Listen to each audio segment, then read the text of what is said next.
Hey everybody, this is Sabrina. Welcome back to my channel. I'm going to be doing my last favorite book for April, and this is going to be Heartless by Elise Silver, and I absolutely love this series. I already did Heartless a couple months ago, and now this is the second book, and I am excited to put together this spread. I'm going to try something a little different with a different stamping technique, and then at the end of the video, I'm going to point out some other books that I really loved and thought about doing a favorites page, but I have to stop doing so many favorite pages. I just don't know if this journal is going to make it to the end of the year, but I hope that I can maybe add some pages if I do run out of pages. So this romance book, like I said, is the second in the series, and it deals with the characters Willa and Cade Eaton. And I am going to, like I said, do something really fun with the stamping technique. I'm starting off with an image I found down in the bottom corner, and I also added in a Kindle quote like I talked about in the last video, and that's something that you can do inside of the Kindle app. You just highlight the quote, and then there is like a box that has an arrow, and you just click that, and it's a share, and then you just select which one you want. And if that doesn't make sense, just go ahead and leave a comment and I will try to explain it better. I also grabbed some old Happy Planner stickers, and I was thinking about using those, but I decided to just use the leaves and then kind of make my own embellishments, since that's what I always prefer to do. So the last book that I did was also a romance, right? And I hope you're sticking with me. I know I do a lot of romance books as favorites, but it really is a favorite genre. And like I said, I could have done a ton of other favorites for this month, but I'm going with this one. So I didn't want to do flowers again, so I figured, how can I make this a little bit different? And since, you know, Cade is a cowboy and he runs a ranch, I decided I'm going to do stars. But first, I need to make my own pattern paper. So I took this floral stamp sheet, and then I'm stamping all over it. It's like a 4x6 size, and I'm stamping with several different flowers. And once I have it completely covered, I'm then going to use my blending brushes to cover it in 3 different ink colors. I started out with the large flowers and then just kind of used the smaller ones and filled in the spaces that I needed to fill in. And I'm super excited for this technique and seeing how it will work out to create something really unique. And I also went with a unique color scheme based on not only the book cover, but also the quotes that I was able to print out. So I'm first doing this kind of teal color, and then I will do a pink color, and finally a brown color. And once I have that, I'm going to flip it over and stamp my stars. And I stamp the outline of the stars, that way I know where to fussy cut out, and it makes it super easy to get that star shape that I want.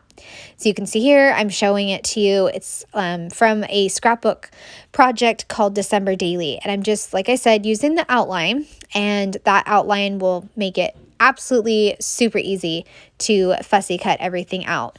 Now, I want a mix of different stars. I want some that have brown, some that have pink and blue, and then if I can, some that mix. So sometimes I might hold it up to my lights and kind of see, you know, make sure that I get in between the 2 different colors. And I will go back, I think, once or twice and stamp stars again, just because I wanted that mixed color. But for now, I'm just going to cut all of these out and figure out where I want to put them. And I absolutely love how they turned out. Like I keep saying, I just love it. And it's such an easy technique. You just grab some stamps, stamp a pattern all over the paper, and then just use blending brushes, and then flip it over, and you can stamp the shape that you want to use. Mind you, you could also use punches like a circle punch or a star punch if you had one, butterfly punch, whatever you wanted. I just did not have a star punch that I liked. I have one that's itty bitty, but not one that would have a variance like I really wanted. So you can see I went back and I stamped another star. I think what I wanted here was a pink and brown star. I just wanted a mix of that, because I think that's really cool when you get both colors. And so I just went back and stamped that, and then I also stamped a really small pink star, and it fits perfectly, like I said, with the theme of cowboys. I don't know why, but it just makes me think of cowboys. And I also wanted to mention what I'm reading right now, which is The Overnight Guest. That's a thriller. I'm reading a thriller, and then I'm listening to a romance novel with two narrators who have the best accents ever.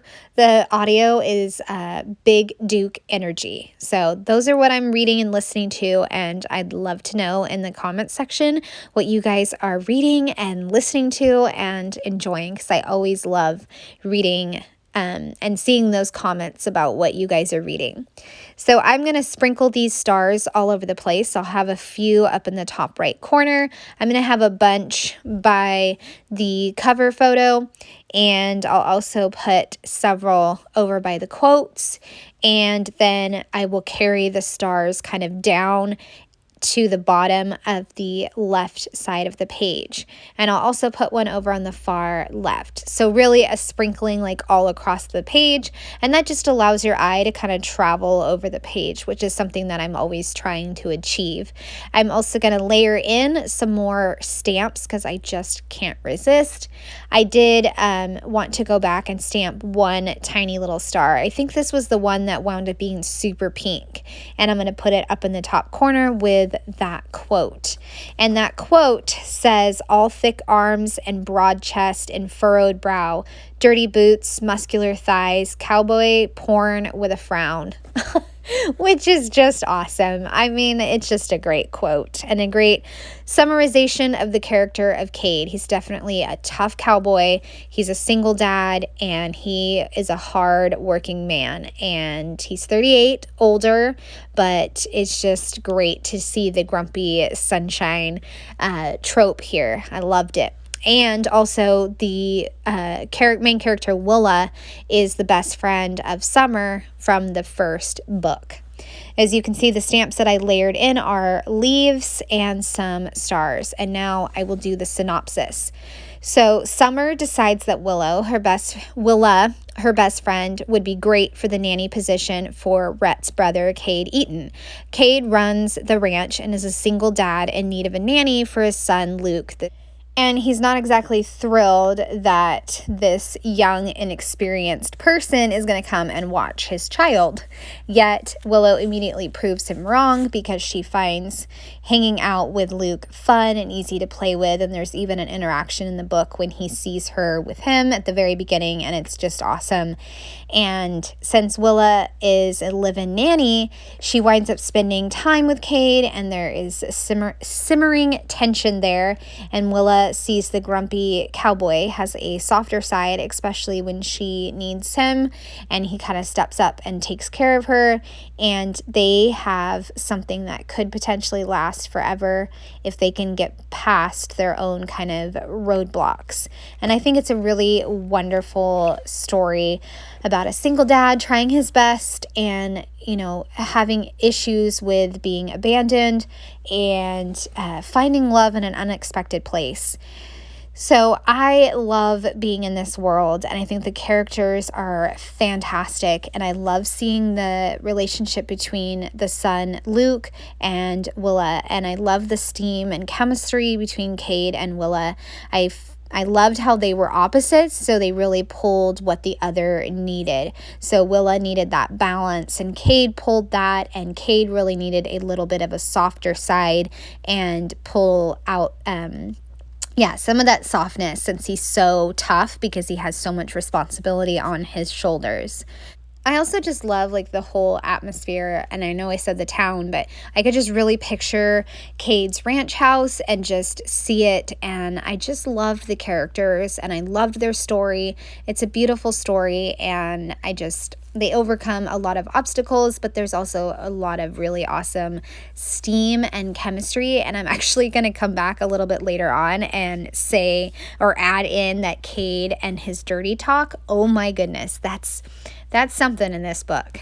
So I am finding out which number book it is, and it's book 39 out of 100, and the genres is romance, but I also threw in humor and westerns. And then I'm going to add in a few quotes that I have 2 more quotes, and then that'll make a total of 4 quotes. So the first quote I have is, "She's a spark in the dark, dancing flames against a midnight sky. She shines brighter than almost anyone in this entire place with her glossy hair, bright dress, and twinkling green eyes." So obviously that is Kay describing Willa, and I just love it. I love that opposites kind of attract thing, and how, like I said earlier, they really balance each other out and they bring out the best in each other, and they really helped each other find their place in life and like where they're going to go next with life. And then the last quote is, "Life lesson, careful who you pick a fight with. Someone insane might love him."